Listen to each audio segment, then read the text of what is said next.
میدونین اعتقاد دارم که جامعه ای که داستانهای خودش رو ننویسه و نخونه غرق در داستان جوامع دیگه میشه.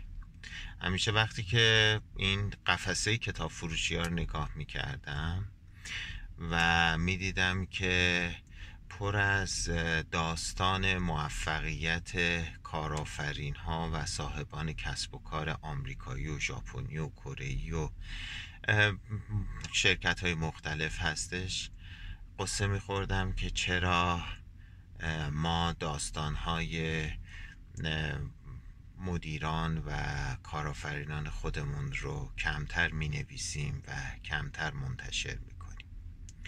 البته الان و توی این سالها اوضاع خیلی بهتر شده.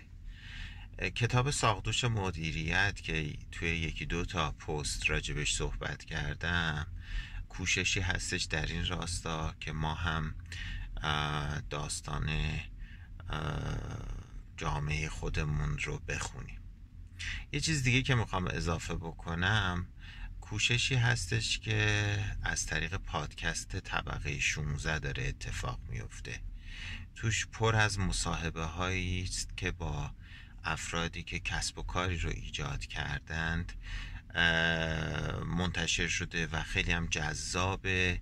درسته که وجه غالبشون تو حوزه استارتاپ و آیتی هستش، اما اخیراً دیدم که کسان دیگه هم دعوت شدند که کارآفرینانی هستند از حوزه های خارج از حوزه تکنولوژی. پیشنهاد میکنم حتما ببینین. مراقب خودتون باشین. روزگار خوش.